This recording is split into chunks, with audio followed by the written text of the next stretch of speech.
On the drive, I'm choosing play with a Thor's Hammer. We do want to maximize the topspin. Thor's Hammer level 8 starts at plus 27, and then max for Thor's Hammer level 7 and Thor's Hammer level 6.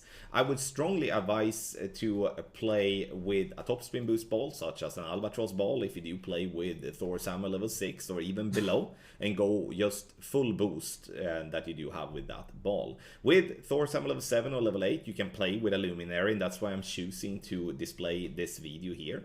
We adjust max plus 30 P5, and then we're pushing up 10 yards. As we're always going to be in plus yardage, it's yards that we're going to push up, not rings. 3/4 of a ball in right curl, and we're going to try to hit perfect. Great left and great right are fine. And I would say that try to avoid playing with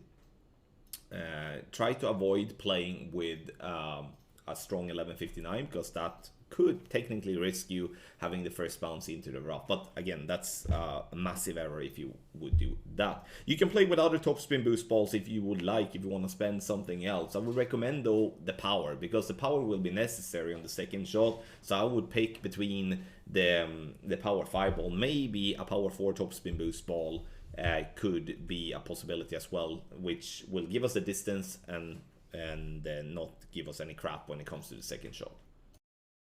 Second shot, I would prefer to play with the Cataclysm. You can play with Cat 6+. If you do not have Cat 6+, then you use the Big Dog. This because we do want to have the 7 bars of topspin.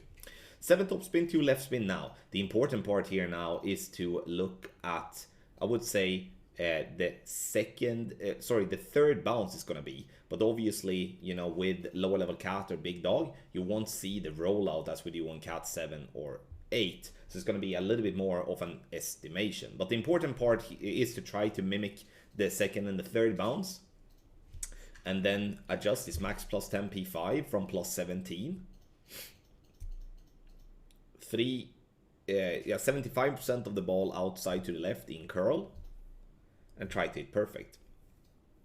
Ball will bounce on the fairway, into the rough, and then roll out on the pad. And now we do have an Endbringer to pin, which is going to be a fairly simple one. But this second shot, I would say, is the one that requires the most focus, because you're going to have to really position yourself correct, or you might risk going into the rough or into the sand or something like that. It's still a makeable eagle from there, but it's just so unnecessary, where we otherwise would be having a wedge to pin. Obviously, if you fall short on drive, you're not getting the rollout, which unfortunately will happen. Then you're going to have to estimate how much rings of overpower you're going to have to use, and then use that as overpower. But let's hope that we're not going to come to that. Alright, the third shot is going to be an Endbringer School version, and it's not going to be with no spin, because here the idea is to always have our first bounce centered on the fringe. So we check the EB School, looking at it to see what slider percentage to have, just as normal. But then it's going to be around 1 to 2 backspin, depending on what you need to get the first bounce centered on the fringe like that. So now it's 20% elevation, P5 numbers with the slider that you get from checking your distance, obviously, just as normal.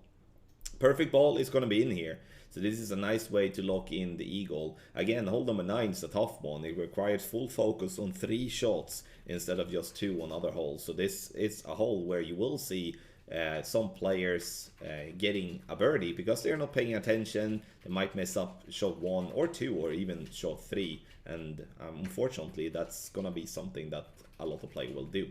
If you do want to get the guide for Pro, Expert or Master, you scan the QR code on the screen, or you go to patreon.com/golfclashtommy.